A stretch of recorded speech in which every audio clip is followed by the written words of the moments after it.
Good morning to all respected teachers and my dear friends. Myself Sonu Shakarma. I study in class 12th A Bio Group. I belong to Ambikapur. My school name is Holy Cross Convent Higher Secondary School and today's my topic is preparation of rod iron means पिटवा लोहा प्राप्त करना। तो चलिए guys देखते हैं पिटवा लोहा कैसे प्राप्त करते हैं। Today's topic is preparation of rough iron means पिटवा लोहा प्राप्त करना।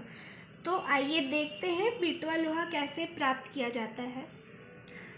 ढलवा लोहे का पिटवा लोहा में परावर्तन भट्ठी में किया जाता है जिसमें फेरिक ऑक्साइड की तह लगी होती है।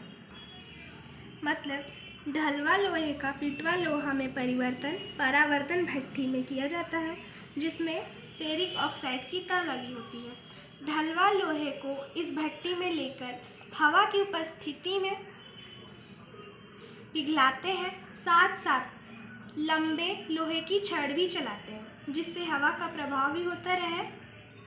ढलवा लोहे में उपस्थित कार्बन, सिलिकॉन, मैग्नीज और फास्फोरस की अशुद्धियों के फेरिक ऑक्साइड के स्तर को carbon monoxide, silicon oxide, manganese oxide में ऑक्सीकृत कर देते हैं। मतलब ये कि ढलवा लोहा जो होता है उसे हम पिटवा लोहा बनाते हैं। मतलब ढलवे लोहे से ही हम पिटवा लोहा बनाते हैं।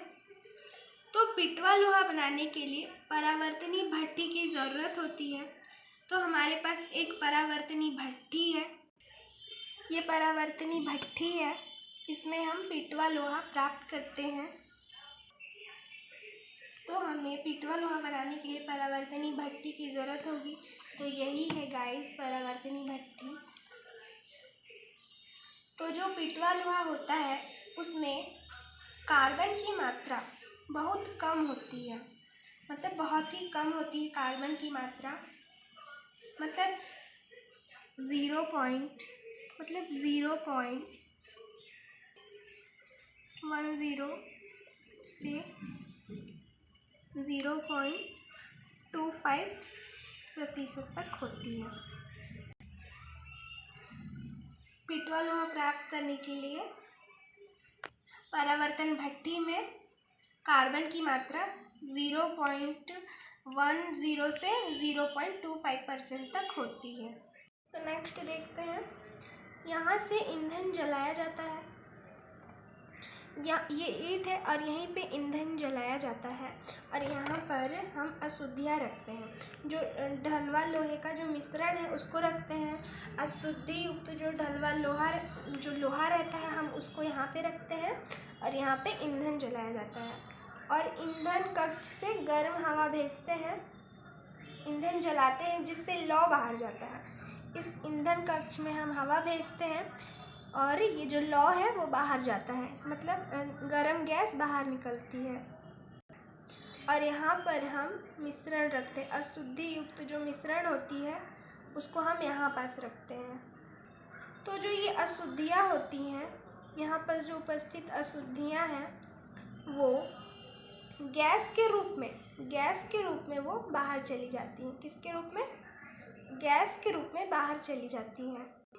और जो धातु होता है वो उसकी जो ऊपरी तली है, ये ऊपरी तली वहाँ बैठ जाता है। मतलब कि जो अशुद्धियाँ होती हैं वो गैस के रूप में बाहर चली जाती हैं और जो धातु होता है वो उसकी ऊपरी तह पर बैठ जाता है। मतलब ऊपरी तली में बैठ जाता है। और धातुमल होता है वो इस निचली सतह में होता है। जो धातु होता है वो ऊपरी सतह में और जो धातुमल होता है वो निचली सतह में और जो अशुद्धियाँ होती हैं वो गैस के रूप में बाहर निकल जाती हैं। तो इस तरीके से ही पिटवा लोहा प्राप्त किया जाता है। तो चलिए गाइस देखते हैं इसमें कौन कौन से स्टेप होते हैं।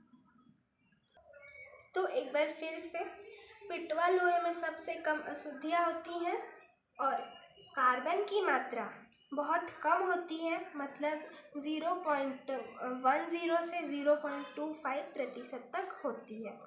तो इसे प्राप्त करने के लिए ढलवा लोहे को लेकर एक परावर्तनी भट्ठी में गर्म करते हैं।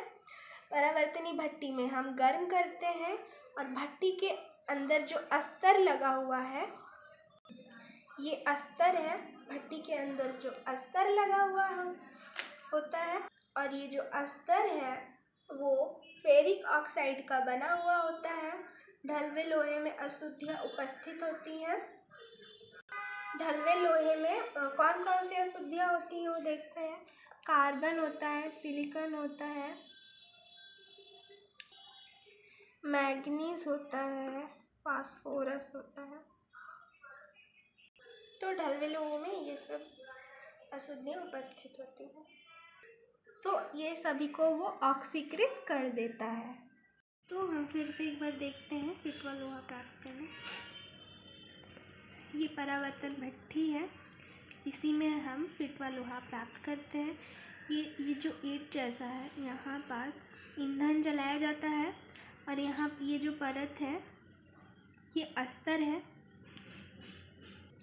पीटवा लोहा में सबसे कम अशुद्धियाँ होती हैं और कार्बन की मात्रा 0.10 से 0.25% तक होती है।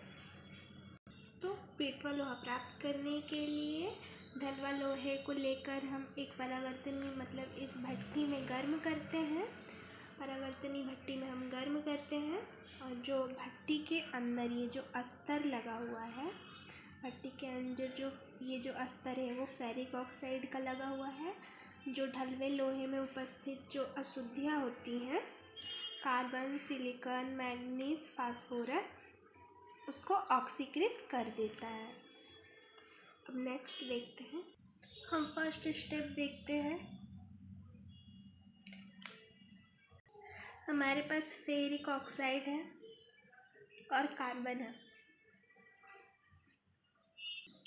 भट्टी में अशुद्धियाँ थी पहले कार्बन, तो हम कार्बन से इसकी क्रिया करवाएंगे। फेरिक ऑक्साइड की कार्बन से क्रिया करवाएंगे, तो ऑक्सीजन और कार्बन मिलके कार्बन मोनोऑक्साइड बना लेंगे और आयरन अलग हो जाएगा। हम फर्स्ट स्टेप देखते हैं। हमारे पास फेरिक ऑक्साइड है,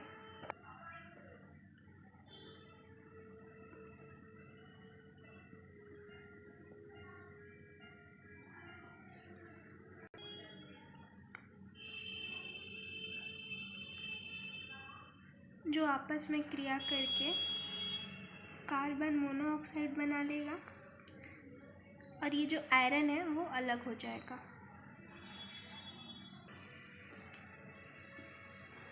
अब इसकी वैलेंसी करते हैं, तो यहाँ पे आयरन 2 है, यहाँ पे 2 हो जाएगा, और यहाँ पे कार्बन 3 है, और यहाँ पे ऑक्सीजन 3 है, तो हम यहाँ 3 लिखेंगे। Carbon monoxide 3। फर्स्ट स्टेप ये हो गया। अब नेक्स्ट देखते हैं। हमारे पास फेरिक ऑक्साइड और सिलिकॉन, ये बनाएगा सिलिकॉन ऑक्साइड, और ये जो आयरन है वो अलग हो जाएगा। अब इसकी वैलेंसी करते हैं, तो यहाँ पे 4 है, Fe4, यहाँ पे लिखेंगे 4, और यहाँ पे सिलिकॉन ऑक्साइड, यहाँ पे सिलिकॉन 3 है और ऑक्सीजन 3 है।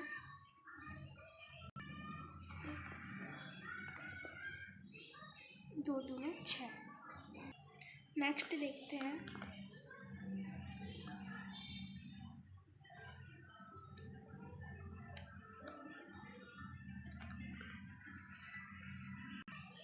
तो ये बना लेंगे मैग्नीज ऑक्साइड, और ये जो आयरन है वो अलग हो जाएगा। अब इसकी वैलेंसी करते हैं।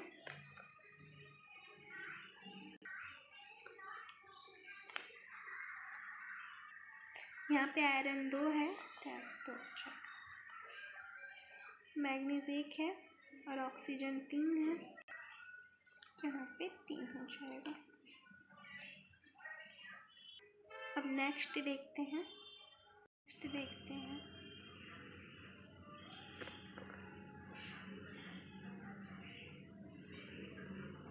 फेरिक ऑक्साइड, फास्फोरस, ऑक्सीजन और फास्फोरस मिलके फास्फोरस पेंटाक्लोराइड बना लेंगे।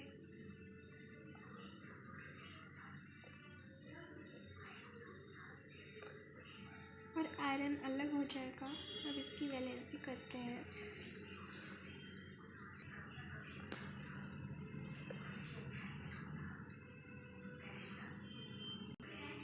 यहाँ पे आयरन 10 है, यहाँ पे आयरन 20 है और ऑक्सीजन 30 होगा। 10 3 जा 30 होता है, मीन्स ऑक्सीजन 30 हुआ।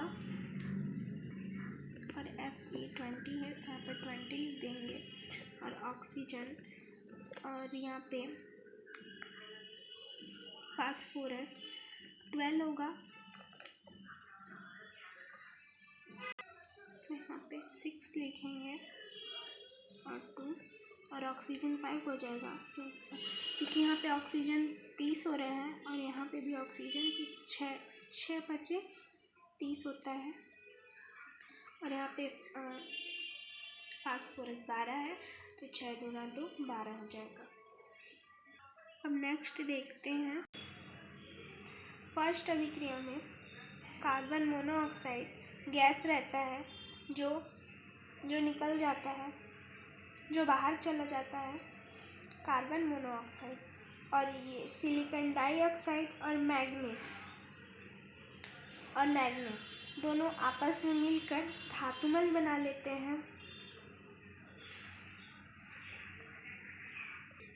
और फास्फोरस पेंटाक्लोराइड ये गैस तो है नहीं कि धातुमल बनाएगा, तो ये फेरिक ऑक्साइड से क्रिया करके फेरिक फास्फेट बना लेता है। तो देखते हैं ये कार्बन मोनोऑक्साइड गैस के रूप में बाहर चले जाता है और सिलिकॉन और ये मैंगनीज आपस में मिल करके धातुमल बना लेते हैं।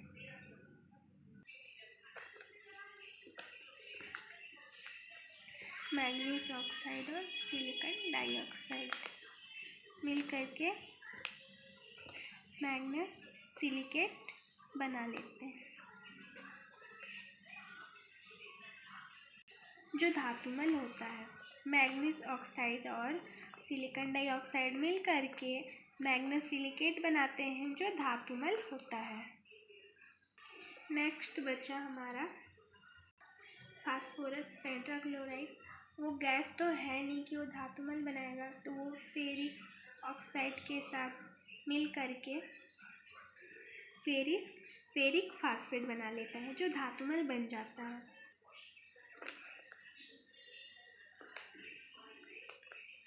फेरिक ऑक्साइड के साथ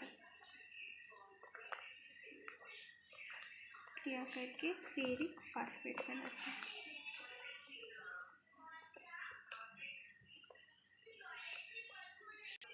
जो एक धातुमल के रूप में तैयार हो जाता है बनके। इसकी वैलेंसी किए तो यहाँ पे आयरन 2 है तो यहाँ पे 2 हो गया। और यहाँ ऑक्सीजन 5 है और यहाँ पे ऑक्सीजन 3 है। मतलब यहाँ पे फास्फोरस 2 है और यहाँ पे फास्फोरस 2 हो गया। और ऑक्सीजन यहाँ पे 5 और यहाँ पे 3, मतलब 8 ऑक्सीजन हो गया। तो यहाँ पे 4 लिखेंगे और ये 2 से इंटू कर देंगे तो 8 हो जाएगा। अब नेक्स्ट देखते हैं। मैग्नीज ऑक्साइड सिलिका से क्रिया करके धातुमल बना लेता है। जैसा मैंने बताया, मैग्नीज ऑक्साइड सिलिका से क्रिया करके धातुमल बना लेता है। अब नेक्स्ट देखते हैं। नेक्स्ट दिया है फास्फोरस पेंटाऑक्साइड फेरिक ऑक्साइड से क्रिया करके फेरिक फास्फेट बना लेता है। क्लियर है इतना? जो धातुमल के रूप में पृथक मतलब अलग कर लिया जाता है। इतना तक क्लियर है? इस प्रकार से अशुद्धियाँ दूर हो जाने के पश्चात दूर हो जाती हैं। फिर उसके पश्चात उसका जो गलनांक होता है वो भी बढ़ जाता है और जो प्राप्त होता है लोहा, वो लोहे की भांति एकदम गाढ़ा हो जाता है। जब उसका गलनांक बढ़ता है उसके पश्चात जो लोहा हमें प्राप्त होता है वो लोहा लेई की भांति एकदम गाढ़ा हो जाता है। और जो लोहा हमें प्राप्त होता है लेई की भांति एकदम गाढ़ा, इस लोहे को हम चम्मच की सहायता से निकाल लेते हैं और छोटी छोटी ढेरियों में रखते हैं। मतलब हमें जो गाढ़ा लोहा प्राप्त होता है उस लोहे को हम चम्मच की सहायता से निकाल लेते हैं और छोटी छोटी ढेरियाँ होती हैं उसमें हम रख लेते हैं। और जो हम ढेरियाँ रखते हैं उन ढेरियों को हम भाप के हथौड़ों से कूटते हैं, जिससे क्या होता है, इसमें जो उपस्थित रहता है धातुमल इस प्रकार से अलग हो जाता है और शुद्ध पिटवा जो शुद्ध लोहा प्राप्त होता है। मतलब इन जो ढेरियाँ हम रखते हैं उन ढेरियों को भाप हथौड़े से हम कूटते हैं, जिससे इसमें उपस्थित धातुमल इस प्रकार अलग हो जाता है और शुद्ध पिटवा लोहा हमें प्राप्त हो जाता है। अब जो लोहा हमें प्राप्त होता है उसका उपयोग देखते हैं। पहला, ढलवा लोहे का उपयोग स्टोव, रेलवे स्लीपरों, गटर के पाइपों तथा खिलौनों आदि को ढालने में होता है। मतलब ढलवा लोहे का उपयोग हम स्टोव, रेलवे स्लीपर, गटर का जो पाइप होता है और जो बच्चों के जो खिलौने होते हैं और आदि बहुत सी चीज़ों में ढालने के लिए होता है उपयोग। नेक्स्ट, ढलवा लोहे से पिटवा लोहा और इस्पात बनाया जाता है। तो क्लियर है, ढलवा लोहे से हम पिटवा लोहा और इस्पात बना सकते हैं। नेक्स्ट, पिटवा लोहे से तार, बोल्ट, चेन तथा कृषि में उपयोगी औजार बनाए जाते हैं। मतलब हम पिटवे लोहे से तार बना सकते हैं, बोल्ट बना सकते हैं और कृषि में बहुत से औजार उपयोग में लाए जाते हैं, हम वो भी बना सकते हैं। नेक्स्ट, इस्पात, स्टील में अन्य धातु मिलाकर मिश्र धातु इस्पात बनाया जाता है। स्टील में अन्य धातु मिलाकर मिश्र धातु इस्पात बनाया जाता है। निकेल इस्पात का उपयोग केबल, स्वचालित वाहन, हवाई जहाज के पुर्जे, लोकल मापक, फीते कटाई और औजार तथा क्रशिंग मशीन बनाने में और स्टेनलेस स्टील का उपयोग साइकिल, स्वचालित वाहन, बर्तन आदि बनाने में किया जाता है। तो थैंक्स गाइज, आज का हमारा टॉपिक यहीं पे समाप्त होता है। Thanks to all.